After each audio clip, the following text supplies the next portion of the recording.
pessoal, bem-vindos ao Eu Sou Educação. Hoje nós iremos conversar com a professora Cláudia, ela é professora de Educação Infantil aqui da Rede Municipal. Mas antes de começarmos esse bate-papo, não deixe de seguir as redes sociais da Secretaria, @educacalcj, clicar aqui no sininho para receber as nossas notificações. Se tiver alguma questão, algum comentário para fazer, clicar aqui nos comentários e escrever a sua dúvida ou o comentário que queira fazer.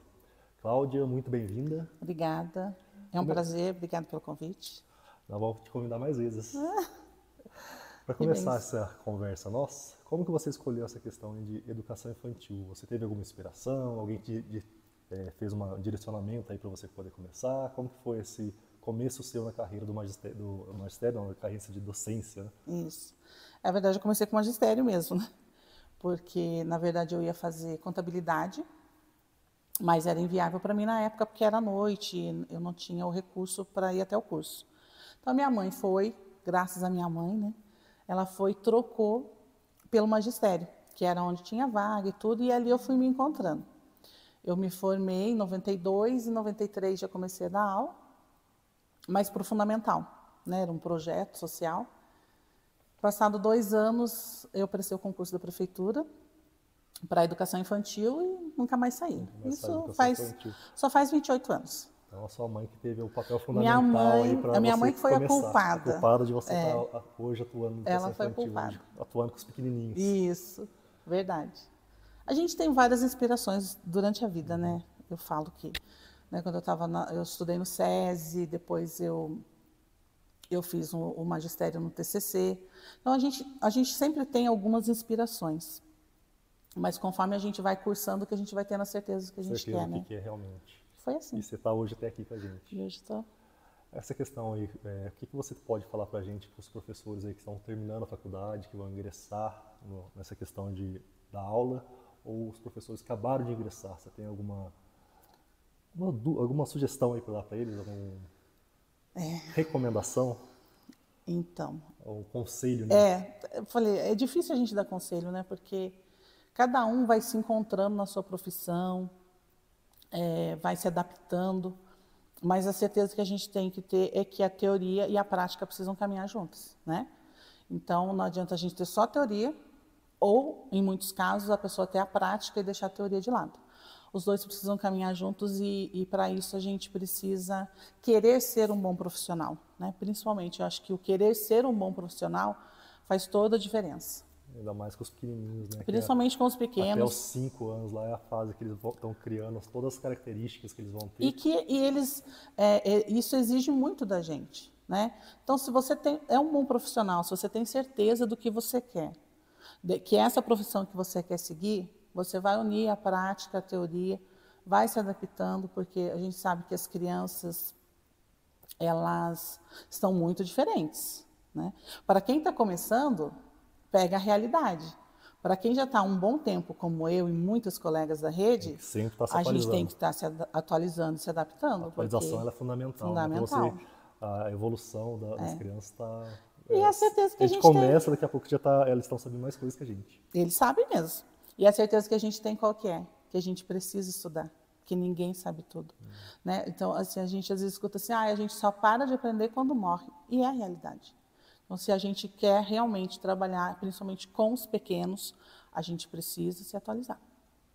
A questão aí a gente sabe que a educação infantil é muito trabalhada a questão dos campos de experiências, né? Sim. Tem alguma questão aí com alguns alunos, alguma coisa diferenciada que você vê nos alunos, ou algo que você fala assim, nossa, como eles estão conseguindo fazer isso, ou algo nesse sentido, sabe, de você até olhar para o aluno e falar assim, nossa, mas como que ele já sabe fazer isso? Tem. Então, assim, os campos de experiência, que a gente sabe que agora é o documento que rege a BNCC, então a gente tem os campos de experiência, e com isso, a nossa concepção de criança, porque a concepção de criança mudou, e a nossa concepção de criança também tem que mudar. Então, a gente precisa pensar nisso. Qual a concepção de criança que eu tenho? E aí já muda tudo, né? Principalmente o seu olhar para a criança. E colocar eles como protagonista, porque às vezes você fala assim, poxa, onde fica o professor? Se a criança é o protagonista, o professor serve para quê? O professor ele é o mediador, né? Ele tem que mediar tudo. Entendeu? Mas é o professor, ele é o protagonista da mediação. Ele que vai ali proporcionar para a criança e principalmente planejar em cima do que a criança já sabe. Porque as crianças têm muitos saberes, todos nós temos, né? E por que a gente vai pensar que a criança não tem? Que ela chega assim, as crianças não chegam do zero na escola, né?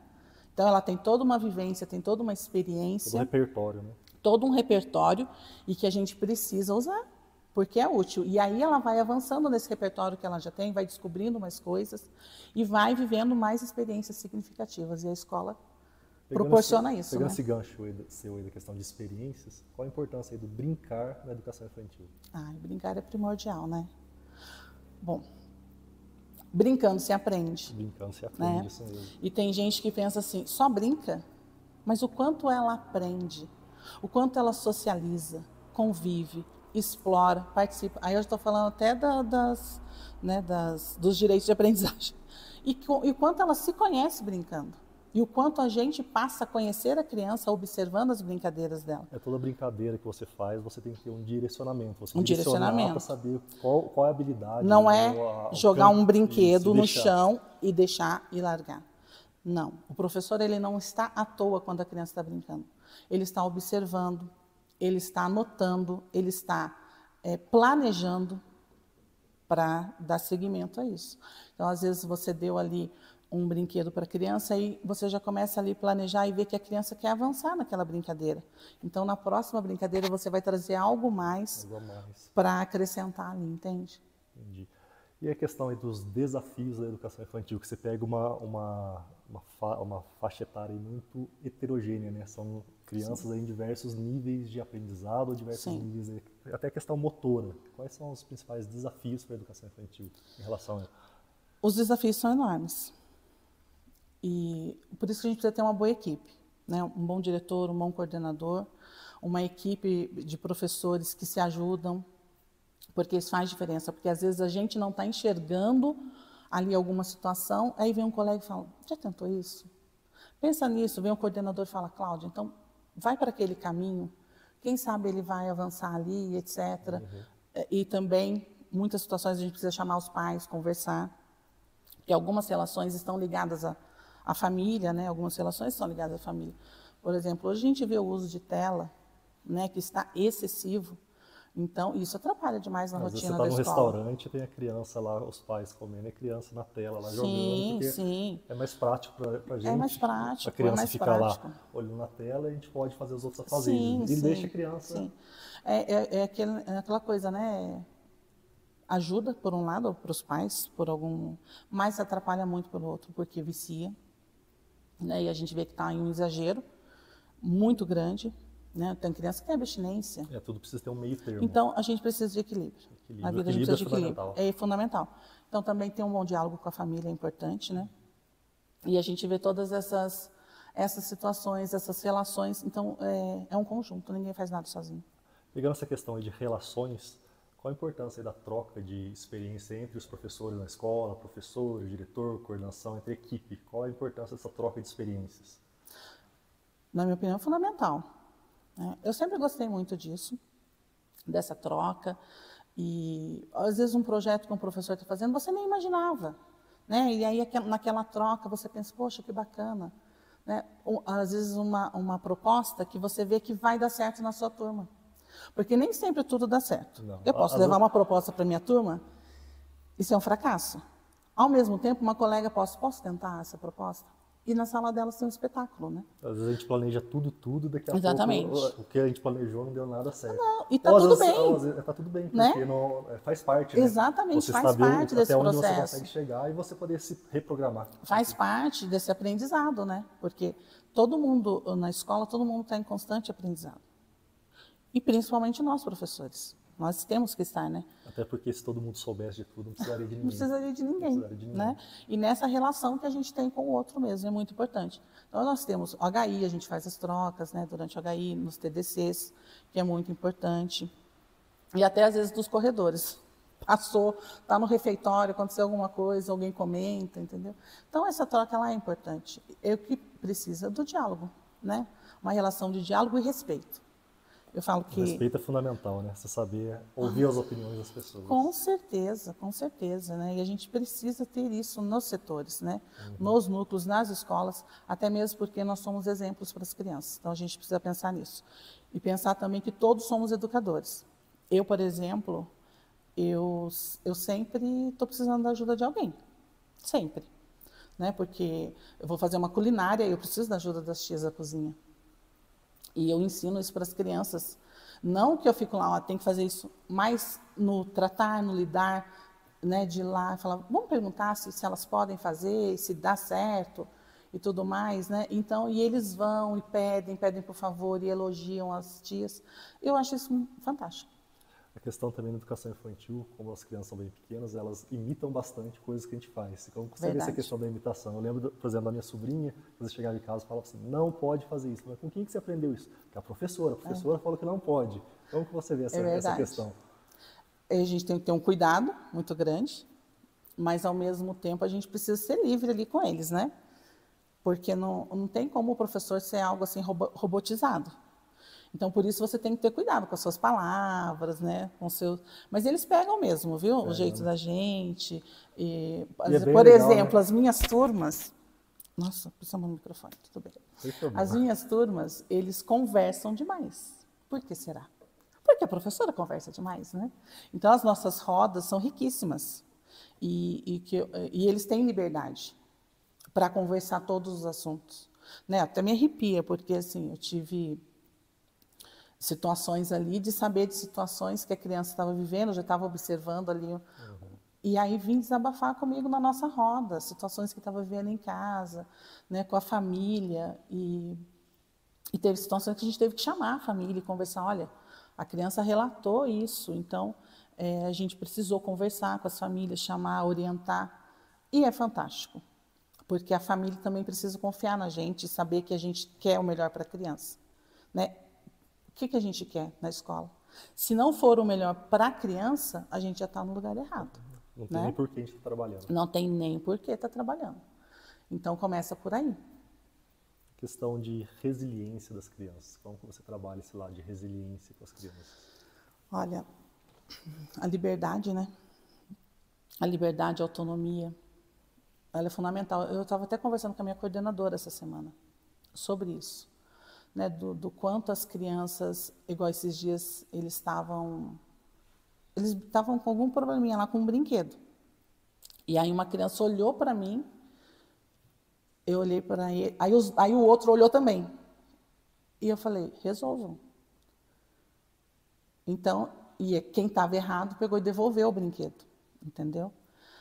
Então, muitas vezes a gente precisa deixar também que eles resolvam, porque eles são capazes. Eu não posso toda hora que tem uma situação eu ficar, para com isso, então ninguém brinca. Não, eu não pego o brinquedo e ninguém brinca, porque eles são capazes de resolver. Eles são capazes. Aí você fala, mas tem 4, 5 anos, são capazes. E eles resolvem. Mas é algo que a gente também precisa construir, dando essa liberdade, essa autonomia e essa confiança. Porque ele precisa saber, você confia em mim e eu confio em você. É uma troca. É questão também de saber trabalhar o coletivo, né? Eles aprenderem que A a socialização. socialização, que o brinquedo é meu, mas eu posso dividir com meu colega. Exatamente. Então, eles aprendem tudo isso no brincando na escola. E eu tenho também, por exemplo, e a gente dá exemplo. Eu tenho umas canetas diferentes que eu levo no meu estojo e eu empresto para eles. Mas eles têm todo o material dentro da sala, que é de uso coletivo. Eu acho que uma coisa bem bacana é isso, é você ter esse material coletivo. Você ter dentro da sala o que a criança pode manusear. Eu não tenho dentro da sala as minhas coisas. Eu tenho dentro da sala referência, as coisas que as crianças podem manusear. Os livros, os lápis, os cadernos, as folhas. Eles saberem onde está cada coisa, o que eles precisam. Até mesmo porque quando eu estou trabalhando com pequenos grupos, estou separando em cantinhos, eles vão saber qual material eles podem usar. Né? Porque é deles, é da sala. Então, isso é muito importante. A questão é, você falou de cantinhos, né? Eu vi que você participou lá do VIM, você até apresentou lá no VIM lá um projeto que você desenvolvia na sala de aula. Foi. O ano passado nós finalizamos o Pequenos Leitores. E como você vê essa importância e como foi a sua prática pedagógica depois desses programas? Mudou bastante. Então, é que eu falo essa questão que a gente precisa se atualizar, né? Eu gosto de aproveitar as oportunidades, eu não gosto de perder as oportunidades. Imagina, a FLUP veio para a nossa cidade com uma formação maravilhosa, eu aproveitei. Eu sugava tudo que eu podia da Jaque, que era professora na época, teve a Ana Paula também. Então, eu sugava o que eu podia delas. Depois eu tive a orientação da Kelly, quando a gente apresentou o projeto, né, que eu falo das crianças, que foi Sons com Água, que foi maravilhoso, foi um divisor de águas assim, para o meu trabalho, foi maravilhoso. E eu aproveitei o que eu podia da Kelly, de tudo que ela dava de informação, sabe, assim, de às vezes correção também, e indagações, por que você fez isso? Sabe, ela me corrigia, ela falava as coisas e tal. É porque você poder refletir, né? Quando a pessoa pergunta o porquê das coisas, você começa a refletir. Será que realmente será que esse é o caminho? Certo? Será que, Isso, né? E dos pequenos leitores, eu fico emocionada de falar. Porque, para mim, o que foi fundamental, assim, foi a questão... Gente, eu falo demais, sou chorona. Pode chorar, fica à vontade. A gente dá até um lencinho se você precisar. Foi a questão da representatividade. Né? E eu falei sobre isso porque quando eles convidaram, eu falei, as meninas, brincaram, quem tem uma Cláudia tem tudo. Né? Elas brincaram e falaram assim, vai Cláudia, fala, né, e tal. Representa a gente, né? E eu falei assim, eu represento, mas eu estava representando todas as pessoas pretas. Todas as pessoas pretas da minha idade que nunca viram um livro de história que falasse sobre elas. Sobre o cabelo, sobre a cor da pele, sobre a família. Você entende a diferença? Sim.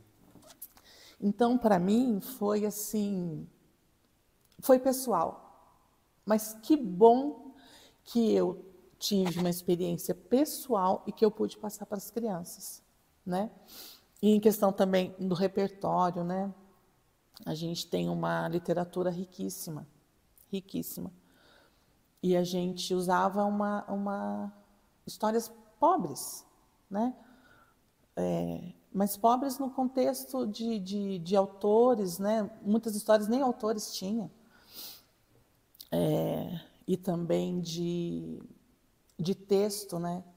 De limitar a criança a um texto simples, um texto às vezes inadequado, um texto pobre mesmo, assim, e achar que eles não são capazes, eles são.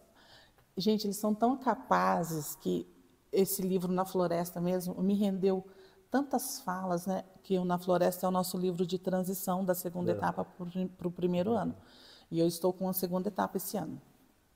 E a gente vê que a percepção de cada aluno, né? O aluno ele consegue tem aluno que identifica um animal, tem aluno que identifica outro, e você vai fazendo um conjunto aí para ver, olha, eu não sei o nome dos seus alunos, mas eu vi a apresentação dos slides. O aluno tal percebeu isso, o outro percebeu aquele outro. E a foto que eu vi também dos alunos lá, depois, se puderem colocar também a imagem desse livro, por favor, no final, colocar a imagem desse livro. É fantástico. Que é pra gente poder um livro lindo. Isso, a cara, o rosto dos alunos, né? Sim, que a professora Maria, do meu setor mesmo, né, estava contando a história para eles, e eles, assim, maravilhados, né? E essa semana eu fiz essa leitura de novo para eles, eu faço várias vezes. A gente fez até o bolo de frutas que tem na história. Eles quiseram fazer o bolo de frutas, a gente fez na escola, teve a participação das tias, tiveram uma bebida quentinha que elas prepararam para ele, como está no livro, né? E essa semana eles... É engraçado porque cada vez, né, às vezes falam assim, mas lê de novo a mesma história, mas não tem. Vai mudando. Porque eles vão descobrindo outras coisas na história, e coisas que nós, adultos, não percebemos, mas eles percebem. E essa semana eles estavam mais intrigados com a questão da floresta ser escura. E só os personagens da família do rapaz ser colorida. E eles estavam muito intrigados com isso. E foi a coisa mais linda. Eu vou até citar o nome dela, a Ana. Ela fez um comentário assim. Quando as crianças começaram a questionar, ela falou assim, é porque a floresta ela tem um ar sombrio. Ela tem que parecer assustadora. Olha que coisa mais linda. Né? Uma criança de 5, 6 anos, com essa percepção, essa interpretação. Aí você fala para mim assim, a gente sabe que a gente tem uma geração infelizmente, que tem muita dificuldade em interpretação de texto, em resolução de problemas. Mas olha a interpretação dessa criança. A gente precisa incentivar isso desde a base, né? Desde a educação infantil. Exatamente. Se você incentiva desde o começo, você vai criar aí adultos que gostam de ler. E eles gostam, eles sabem resolver problemas, eles gostam. Então, por que que a gente vai limitar? Não pode, né? Não tem condições. E é isso. Né? Cláudia, nosso tempo já está quase se esgotando. Eu queria ver se você tem alguma consideração a mais para fazer, algum ponto a mais aí que eu não falei que você queria comentar. Eu gostaria de falar alguma coisa para as famílias, pode? Com certeza, por favor. Mas eu vou emendando tudo e já agradeço. Já está à disposição. Eu quero agradecer a participação das famílias e eu quero dizer que participem mesmo da vida dos seus filhos. Cada vez mais, desde o berçário. Não pensem que vocês precisam só da quantidade de tempo para os seus filhos. Eles precisam da qualidade do tempo que vocês dão para eles. Então, pensem nessa qualidade. É contar uma história. Eu sei que vocês estão, no final do dia, cansadas. A maioria trabalhou o dia todo. A gente tem uma rede que tem muitas crianças integral, no período integral. Né, Edson? A gente tem muitas crianças no período integral, mas pensem nessa qualidade, é tão importante para eles. Nas minhas rodas de conversa com eles, que eles têm liberdade para falar, cada pequeno gesto de vocês é compartilhado na roda. E eu vejo esse brilho no olhar das crianças, que é fantástico, e a gente não pode perder isso. A gente precisa que as crianças tenham memórias afetivas.